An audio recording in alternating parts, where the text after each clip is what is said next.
Hey guys, welcome back to my channel. নিয়ে চলে এলাম আবার তোমাদের জন্য আরেকটা ডিনার মেনু।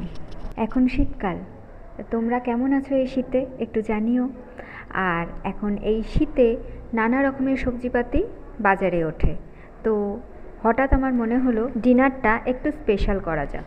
তো যেমন ভাবা তেমন কাজ, ডিনারে করে ফেললাম মূলোর পরোটা আর ছোলার ডাল, সঙ্গে ছিল সিমইয়ের পায়েস।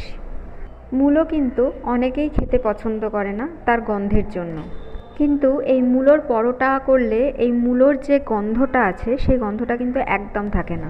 মূলোটাকে পুর হিসাবে, মানে পরোটার পুর হিসাবে ব্যবহার করা হয়, আর তার জন্য মূলোর পুরটাকে তৈরি করা হয় পেঁয়াজ, আদা, রসুন সব কিছু দিয়ে। এবং প্রথমে মূলোটাকে হয় কুচিয়ে নেওয়া হয়, কুচিয়ে বলতে গ্রেট করে নেওয়া হয়, অথবা একটু সেদ্ধ করে নেওয়া হয়। তো চলো, পরোটার লেচি বানানো কিন্তু আমার কমপ্লিট হয়ে গেছে।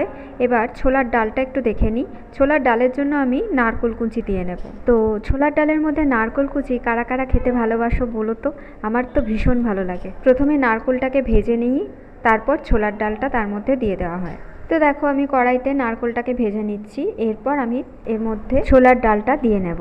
অ্যাকচুয়ালি ছোলার ডালটা মোটামুটি তৈরি করাই হয়ে গিয়েছিল, নারকোলটা দিতে ভুলে গিয়েছিলাম। ছোলার ডালের মধ্যে নারকোল না থাকলে আমার একদম ভালো লাগে না।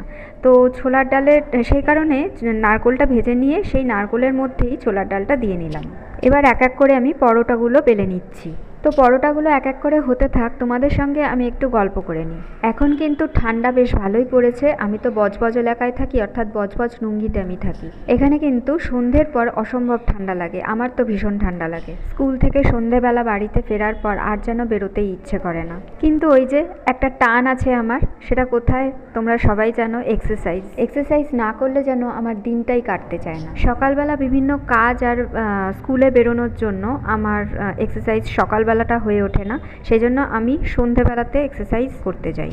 আর যে ডিনার মেনুগুলো আমি তোমাদের এখন দেখাচ্ছি সেটা একেবারেই এক্সারসাইজের উপযোগী ডিনার মেনু নয়, সেটা নিশ্চয়ই বুঝতেই পারছো। কিন্তু একাধ দিন এই শীতের রাতে এরকম ডিনার করতে সবারই মন চায়, তো আমারও মন চায়, আমিও তো মানুষ। তো দেখো, গল্প করতে করতে কিন্তু আমার পরোটাগুলো ভাজা হয়ে গেছে।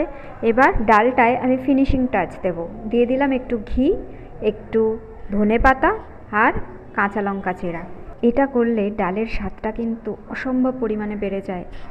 লাস্টের এই ইনগ্রেডিয়েন্টসগুলোকে দিয়ে ডালটাকে কিন্তু একটু ঢাকা দিয়ে রাখতে হবে, যাতে গন্ধটা সুন্দর আসে। তো বন্ধুরা, এই ডিনার মেনুটা তোমাদের কেমন লাগলো অবশ্যই জানিও। যারা আমার ফেসবুক পেজ থেকে দেখছো তারা আমাকে ফলো করে দিও, আর যারা আমার ইউটিউব চ্যানেল থেকে দেখছো তারা আমাকে সাবস্ক্রাইব করে দিও। ভালো থেকো, সুস্থ থেকো, দেখা হচ্ছে আবার পরবর্তী ভিডিওতে। ততক্ষণের জন্য টাটা।